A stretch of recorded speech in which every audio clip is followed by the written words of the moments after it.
Hello दोस्तों, welcome back to the auto roaming YouTube channel. तो आपने हमारा जीएस का point of view ride shoot देखा होगा, उसमें आपने बहुत प्यार दिखाया था। तो इसीलिए आज हम लोग हमारा 2013 थंडरबर्ड 500 में आज हम एक पीओवी शूट के लिए निकल रहे हैं। तो ये 2013 में इसका इथेनॉल रिलेटेड आपको इशू बता देते हैं पहले, जिनको जानकारी चाहिए, क्योंकि ये लगभग आपका 2013 मतलब 10 साल फिर और 3 मतलब 13 साल हो चुका है। तो अभी ये तो E20 कंप्लायंट नहीं है। तो इसमें जो दिक्कत हुआ था हमारा वो की है, हमारा ये टैंक का जहाँ पर चेसिस के साथ ऐसे करके यू शेप्ड हुक लगता है, उधर का जो वेल्डिंग पॉइंट्स है उससे ऑयल लीक कर गया था कोरोसन के वजह से, इथेनॉल के वजह से। क्योंकि हमारा ज़्यादा चलता नहीं है, खड़ा रहता है, तो इस वजह से कोरोसन हो गया था। फिर वो दिक्कत हुआ तो उसके वजह से जो इंजन का हेड के ऊपर ऑयल गिर रहा था। तो हमने पहले लगा कि इंजन के हेड के ऊपर कहाँ से ऑयल आ रहा है। तो वो सब फिर टैंक खोल के इन्वेस्टिगेशन करके पता चला कि उसका उसका वेल्डिंग पॉइंट से लीक हो रहा है। तो वो रिपेयर करने के चक्कर में देखिए इधर आपको टैंक में हल्का एक पेंट थोड़ा अलग दिख रहा होगा। तो इस वजह से, क्योंकि वो इथेनॉल ने पेंट में थोड़ा गिरा था, रिपेयर करते वक्त थोड़ा इधर गिर गया था पेट्रोल, तो उसके वजह से आपका पूरा कलर फेड हो गया। देखिए इधर भी, तो वो एक अलग इशू हुआ। और इसमें हमारा इरिडियम का स्पार्क प्लग माउंटेड है, तो उसके वजह से परफॉर्मेंस भी बहुत बढ़िया है। तो चलिए अभी निकलते हैं।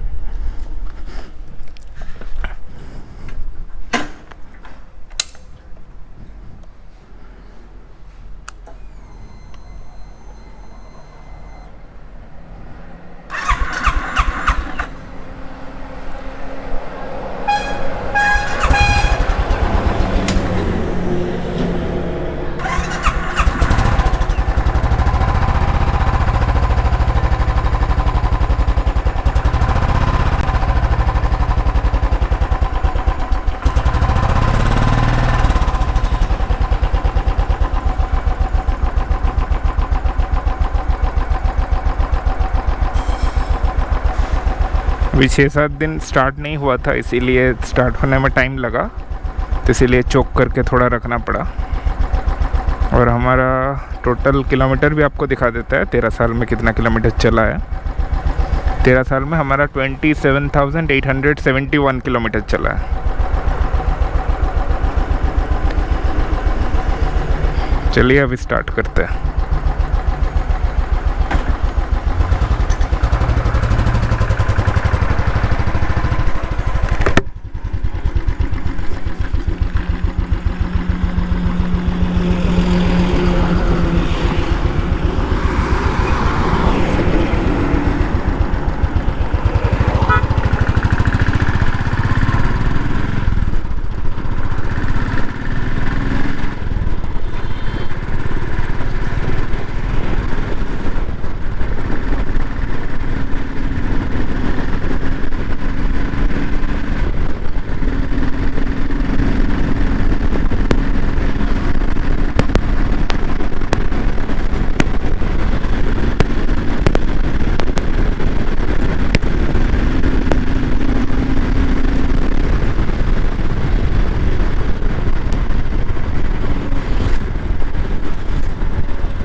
तो आपको कैसा लगा हमारा ये छोटा सा एक पॉइंट ऑफ व्यू शूट?